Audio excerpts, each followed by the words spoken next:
হিজাব পরলেই শিবির ত্যাগ, মানে মেয়েদেরকে পর্যন্ত ছাত্রী সংস্থা করে, এই করে।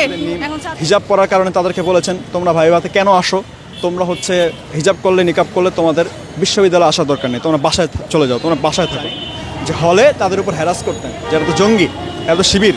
এই শিবিরটা একটা হলেও দেওয়া হতো, ডিপার্টমেন্টগুলোতেও দেওয়া হতো। কি শিবিরের হচ্ছে ছাত্রী সংস্থার কিনা, কিন্তু মজার যে আর কি বিষয়টা, আমি কখনোই শিবির কাউকে তো চিনিই না, সেই হচ্ছে যে একই সাথে মানে এদের যে ফিমেল কোনো ইয়ে আছে সেটাও আমি জানতাম না। বিভিন্ন টিচাররা তাদের ছাত্রীদেরকে হচ্ছে বোরকা পড়তে, হিজাব পড়তে বাধা প্রদান করে। কারণ হইতে পারে তাদের রাজনৈতিক কারণও হইতে পারে, বা ইসলাম ধর্মকে তারা পছন্দ করে না, অনেক কিছুই হইতে পারে। আর হিজাব পড়লেই শিবির ত্যাগ, মানে মেয়েদেরকে পর্যন্ত ছাত্রী সংস্থা করে, এই করে।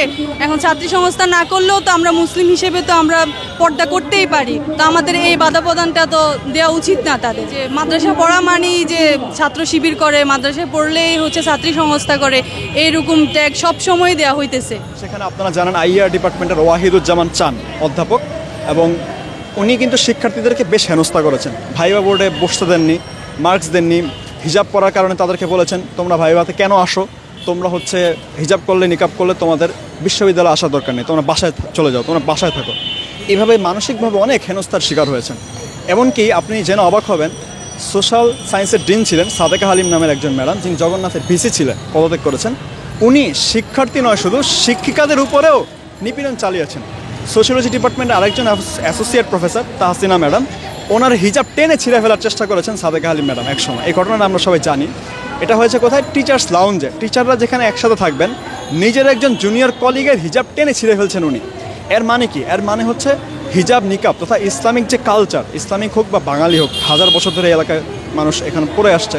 একটা মানুষের প্রাইভেসি, এটা হিজাবটা পরা, এই প্রাইভেসিটাকে ওনারা সহ্য করতে পারছেন না। তার এগেনস্টে যে মানুষকে হ্যারাস করছেন, বুলি করছেন, এই ধরনের অনেক ঘটনা রয়েছে। যে হয়তো ওনারা ভাইবা দিতে গিয়েছেন বা ক্লাসে এসেছেন, তখন টিচাররা কটূক্তি করতেন, আরে জঙ্গি নাকি, এই জঙ্গি নাকি, জঙ্গিদের ক্লাস করা দরকার নেই, আমরা জঙ্গিদের সাথে ক্লাস করবো না, ক্লাস নিব না, এই ধরনের কথা বলে তাদেরকে খুবই মানসিকভাবে হ্যারাস করা হয়েছে।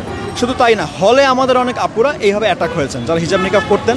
বিগত সরকারের যে ছাত্রী সংগঠনও ছিল হলগুলোর মধ্যে, ছাত্রলীগের যে নেত্রীরা ছিল, তারাও কিন্তু অনেক ক্ষেত্রে এই শিক্ষার্থী আমাদের বন্ধুদের উপর আমরা জানি যে হলে তাদের উপর হ্যারাস করতেন, যারা তো জঙ্গি, এরা তো শিবির।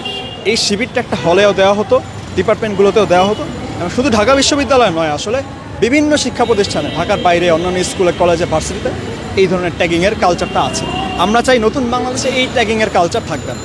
আমাদের সারা দেশে বিভিন্ন শিক্ষা প্রতিষ্ঠানে আমাদের হিজাব যারা পরেন, হিজাব নিকাব পরেন, সেই বোনরা নির্যাতিত, নিপীড়িত, তারা বৈষম্যের শিকার। তাদের সঙ্গে শিক্ষকরা এবং অনেক ক্ষেত্রে শিক্ষিকারাও তাদের সঙ্গে অন্যায় অনাচার করেন, তাদের হিজাব নিকাবের কারণে তাদেরকে কটূক্তি করেন, হিজাব টেনে ছিঁড়ে ফেলতে চান। এই ধরনের অসংখ্য ঘটনার কারণে আপুরা বিধ্বস্ত। তারা আমাদেরকে চেয়েছেন, আমাদের সাহায্য চেয়েছেন। আমরা এই নিপীড়িত, নির্যাতিত আপুদের পাশে দাঁড়িয়েছি। আমরা অধিকার সচেতন শিক্ষার্থী সমাজ। আমরা চাই যেন বাংলাদেশে নতুন যে বাংলাদেশ, আমরা নতুন স্বাধীন বাংলাদেশ পেয়েছি, এখানে যেন এই হিজাব নিকাব ব্যক্তি স্বাধীনতা এবং যে সাংবিধানিক অধিকার, এটা একটা সাংবিধানিক অধিকার, এর বিরুদ্ধে কেউ যেন এই ধরনের বৈষম্যের কাজকর্ম না করে। কোনো শিক্ষকের মাধ্যমে যেন শিক্ষার্থীদেরকে বৈষম্যের শিকার হতে না। হিজাব ধরে টানা, এরপর হচ্ছে যে আর কি হিজাব আর কি খুলে ফেলা, বিভিন্ন গালি, খুব বাজেভাবে হচ্ছে আর কি হেনস্থার শিকার হয়। আমি যখন হচ্ছে ফার্স্ট ইয়ারে ভর্তি হই, তখন আমার গেট আপ তুলনামূলক আরেকটু কম আর কি ছিল।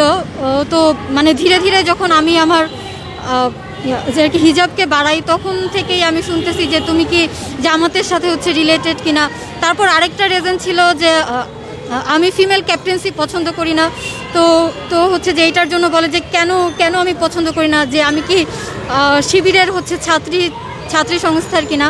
কিন্তু মজার যে আর কি বিষয়টা এবং ফানি যেটা এবং যে আর কি ভয়ঙ্কর যেটা, যে আমি কখনোই শিবির কাউকে তো চিনিই না, সেই হচ্ছে যে একই সাথে মানে এদের যে ফিমেল কোনো ইয়ে আছে সেটাও আমি জানতাম না, যেটা আমি রিসেন্টলি যে আগস্ট মাসে হচ্ছে যে আর কি জানতাম। যেমন এই যে আমার এক জুনিয়র বাংলা হচ্ছে ডিপার্টমেন্ট, যাকে আমি পার্সোনালি চিনি না, কিন্তু যখন সে কিনা তার ভয়েস লাউড করে যে তাকে পরীক্ষায় বসতে দেওয়া আর কি হচ্ছে না, এবং তাকে ভাইভায় খুব বাজেভাবে বকাঝকা করে বের করে দেওয়া হয়, কারণ সে তার নিকাব খুলতে রাজি ছিল না। বিষয়টা নিয়ে আমিও আসলে বেশ বেশ কতবার ভেবেছি যে তাদের হচ্ছে কারণ কি, তারাও মুসলিম, তারাও জানে যে পর্দা আমাদের জন্য ফরজ একটা বিষয় এবং পর্দার সাথে আমাদেরকে মাস্ক থাকতেই হবে, কিন্তু তারপরেও তারা আসলে কোন শুভঙ্করের ফাঁকিতে আছে সেটা আমি জানি না।